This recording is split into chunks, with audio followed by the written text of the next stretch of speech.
Olá pessoal, sejam bem-vindos a mais um dia do nosso Diário Estoico. Um bom dia para você, um dia maravilhoso. No dia 19 de março nós temos o tema Sabedoria Atemporal. Pois há duas regras a manter de prontidão, que não há nada bom ou mal fora da minha escolha racional e que não devemos tentar conduzir os acontecimentos, mas segui-los. Epicteto em seus discursos. Antony de Mello foi um padre jesuíta indiano que viveu no século XX, nascido em Mumbai quando ela ainda estava sob domínio britânico. De Mello era um amálgama de diferentes culturas e diferentes perspectivas. Oriente, Ocidente, tinha até formação como psicoterapeuta.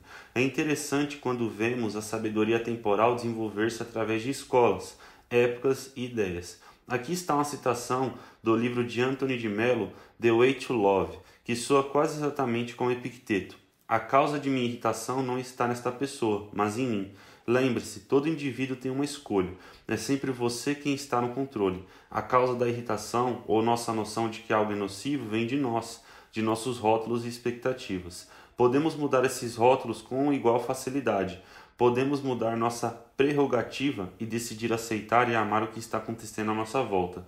E essa sabedoria foi repetida e descoberta de maneira independente em todos os séculos e todos os países desde o início dos tempos. O tema de hoje ele se encaixa muito com o que falamos ontem sobre o amor fati, sobre toda aquela questão da aceitação. Só que ainda assim, hoje eu queria trazer mais uma visão sobre isso que o Ryan Holiday colocou aqui, que é sobre os nossos julgamentos diante da realidade. A forma como nós olhamos o mundo e a forma como entendemos as perspectivas que temos diante dele.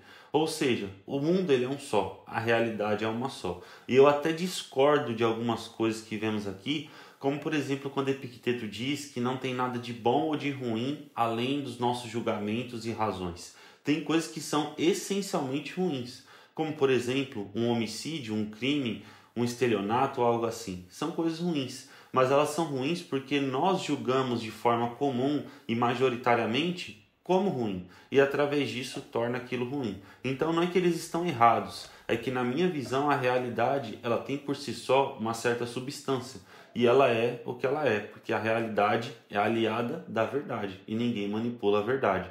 A verdade ela não precisa de cúmplices nem de aceitações.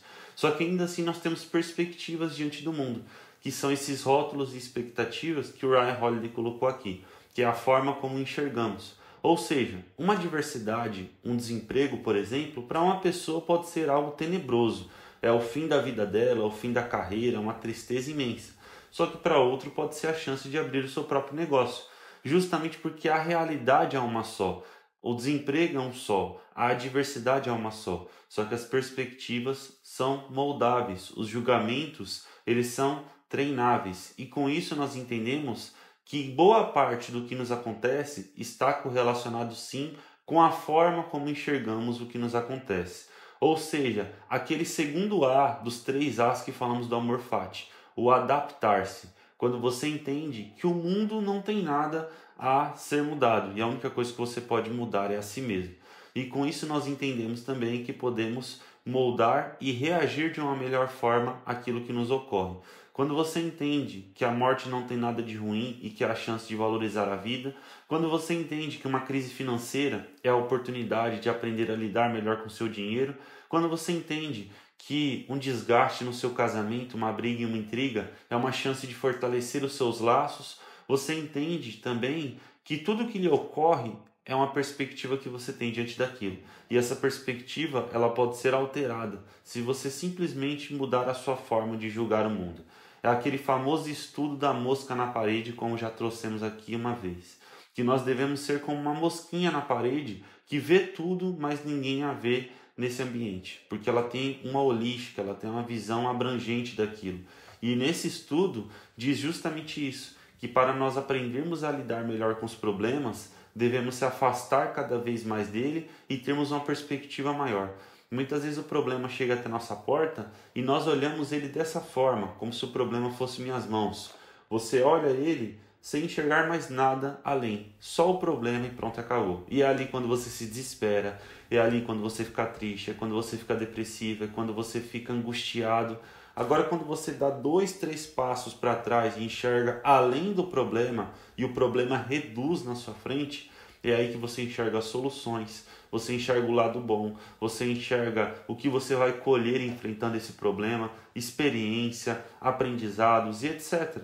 Justamente porque nós devemos ser como aquela mosquinha na parede, que nós conseguimos ver tudo, mas ninguém consegue enxergá-la. Ou seja, como diz o Ethan Kross, que foi o criador desse estudo, todo problema ele deve ser resolvido através de uma holística, de uma perspectiva mais abrangente. E comigo e com você vai ser assim também quando nós aprendermos a julgar melhor o que nos acontece.